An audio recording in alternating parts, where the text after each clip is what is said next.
Shalom. It's following Yeshua. Welcome again to the channel. And when I do my videos at The Rock, welcome to The Rock. I'm not at The Rock right now. One of the greatest fears that people have is not being needed. In fact, in systems of power, systems of control, that is one of their greatest fears, is that you may eventually find out that you don't need them. And the problem is that they need you. They need you to need them. In a lot of these groups today, churches, ministries, assemblies, governments, they try to keep you in a place where you're constantly dependent on them.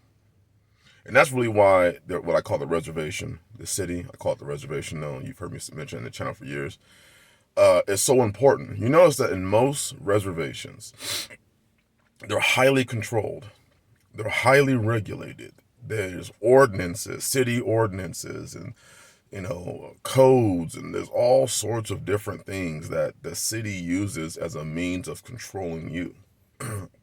Same thing in modern, religion today, and I'm gonna call it unbiblical groups. They're always, these leaders, these churches, these pastors, these elders are always, it's always about control. It's always about you giving your control over them, giving your finances over to them, giving your money over to them, giving your power over to them, giving your land over to them, your children over to them. There's always you giving something to them, because the reality of it is if you left that reservation way of thinking, you would find out that you don't need them like you think you do. When you serve the Father, when you serve Yeshua, and He is your shepherd, you won't want another. When you find real, true elders, they're not going to tell you to turn yourself over to them and you have to listen to them, because their example is going to warrant it. You're going to watch them and listen, and you're going to even take, things to them because you see their example.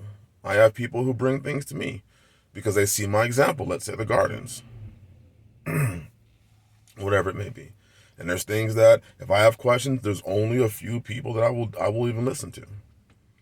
But when these groups find out that you don't need them, when these churches, these governments find you don't need them, it changes everything.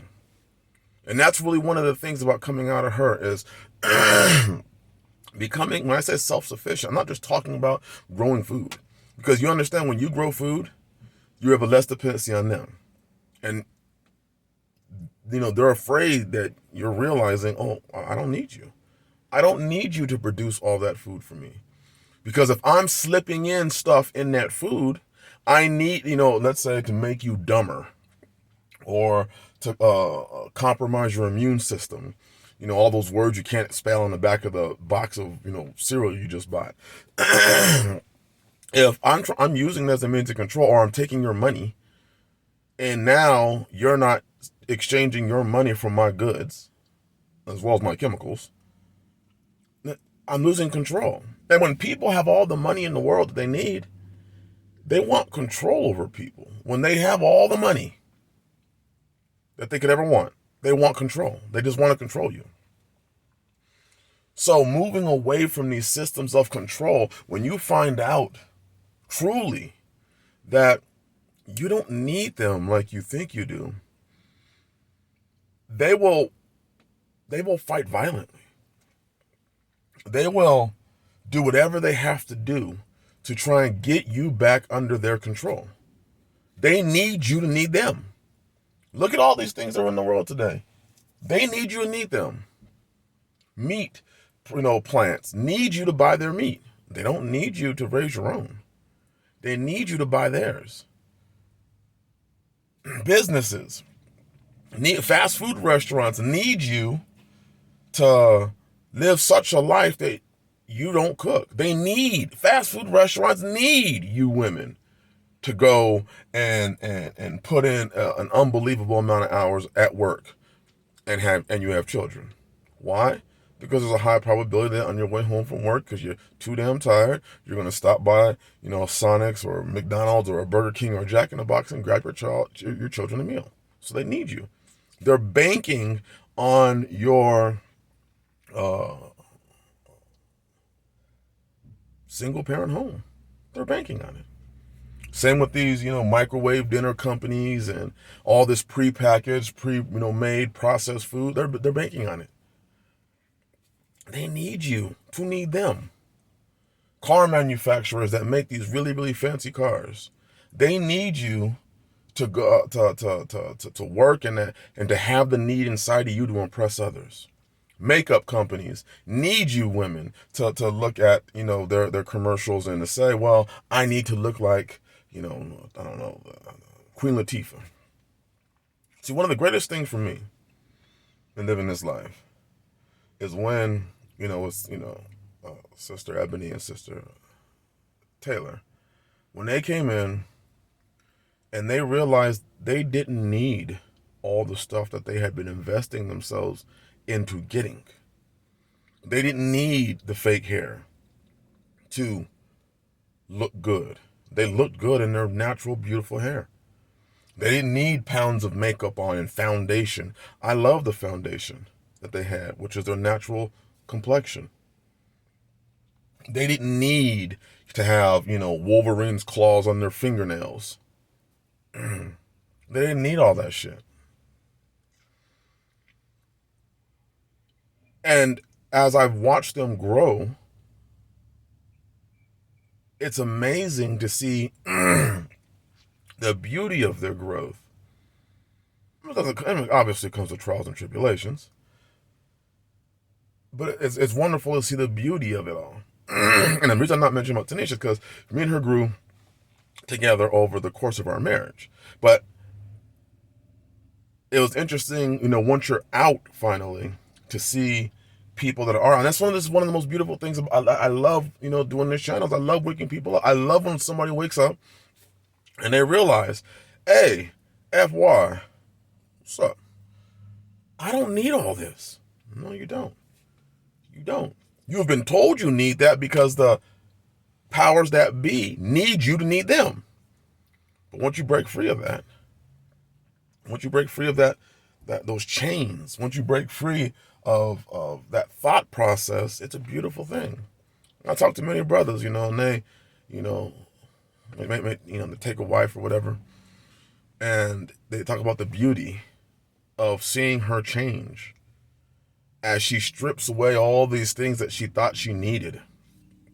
Well, I need to memorize this, and I need to have that, and I need to have a 6-figure job, and I need to be loud, and I need to be boisterous, and I need to act like a man. The beauty of even looking at sisters in my own household, when a sister realizes, I don't have to be you.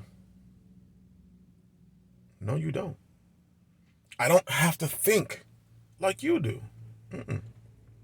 I don't have to see things the same way you see them. What I mean by that is they have my mind, but they don't have to, like when I go out, and as a man, my vision is in protection mode, especially when I'm with my family, which I don't take them out very often with me because the world's just getting crazy. But they don't have to worry. And it allows them to be in their femininity, who Yah created them to be as women. It allows them to have those thoughts. It allows their thoughts to be focused on, okay, I want to please my husband. Now, that's a very anti-reservation way of thinking. They're not out here trying to impress the next, I'm in competition with the next woman, especially women of color, Hebrew women. I'm in competition with that sister.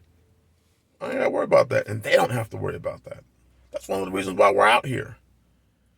It's because I'm showing them, we're living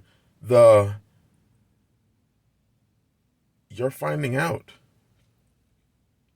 that you don't need all these things that this system has told you. You don't need it.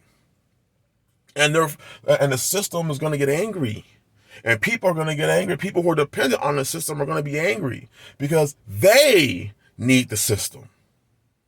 They and the system is thoroughly excited that you need the system. The people that have power are thoroughly excited that you need them. But break away from that need, and that's why you look at YouTube, and I know sometimes my videos get demonetized. I say things, and it is what it is. But the reason why they do these things is they're trying to discourage people who are talking about separation from a system.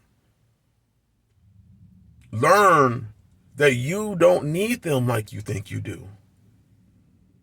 They don't want you to find that out. Churches don't want you to find out. You don't need this church. You need fellowship. One of the interesting things out here is a lot of the brothers that are out here, we fellowship together, but we don't go to church. We don't go to a place where we turn our tithes and offerings. We don't do what they do in modern cities. This is why a lot of people in cities have churches. It's because that's what the city teaches. In the city is truly dependent on you needing them. That's it. That's why they make it the way into a system where you need them. Try growing your food in the city.